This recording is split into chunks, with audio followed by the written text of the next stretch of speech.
जय श्रीराम मित्रांनो, पुन्हा एकदा स्वागत आहे तुमचं आपल्या एका नवीन अपडेट व्हिडिओमध्ये. मित्रांनो, आता 20 दिवसांपूर्वी एक भव्य दिव्य असं ओपनचं मैदान पार पडलं मित्रांनो. आणि त्या मैदानामध्ये आपल्या सर्वांचा लाडका दशमिंद केसरी बकासूर हा पळाला होता आणि गुलाला पात्र झाला. पण मध्ये बकासूरच्या काहीतरी दुखापली आणि त्या लगभग दिवस ते 15 दिवस बकासूर कोणत्याही मैदानात दिसलं नाही. आणि दुखापतीतून झाल्यानंतर बकासूर एका दीड लाखाच्या मैदानात पळाला मित्रांनो.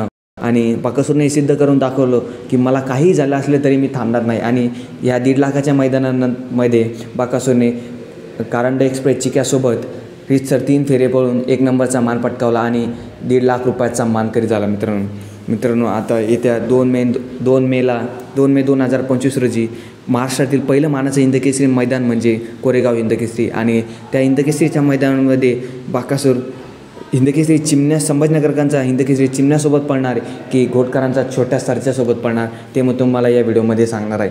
त्याआधी तुम्ही चॅनलवर नवीन असाल तर चॅनलला सबस्क्राईब नक्की करा आणि व्हिडिओला लाईक नक्की करा.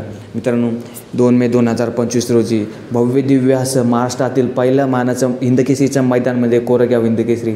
आणि त्या हिंदकेसरीच्या मैदानामध्ये आपल्या सर्वांचा लाडका दशमिंद केसरी बकासूर हा 100% आपल्याला पळताना दिसणार आहे. आणि बकासूर कोणासोबत पळणार तर मित्रांनो, बकासूर हा घोटकरांच्या छोट्या सर्जासोबत आपल्याला 100% पळताना दिसणार आहे. कारण छोटासा सर्जा हा 100% बरा झालेला आहे आणि तिकडे मथुरसोबत बिनजोडचे मैदान गाजवत आहे.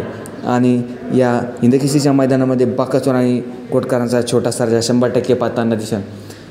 आणि बकासूर आणि घोटकरांचा छोटा सर्जा या मैदानामध्ये नक्कीच गुलालास पात्र होईल. आणि आपला लाडका दशमिंद केसरी बकासूर या मैदानामध्ये 11वा हिंदकेसरी आपल्या नावावर करणार आहे. आणि बकासूर आणि घोटकरांच्या छोट्या सर्जाला या मैदानासाठी शुभेच्छा देऊयात.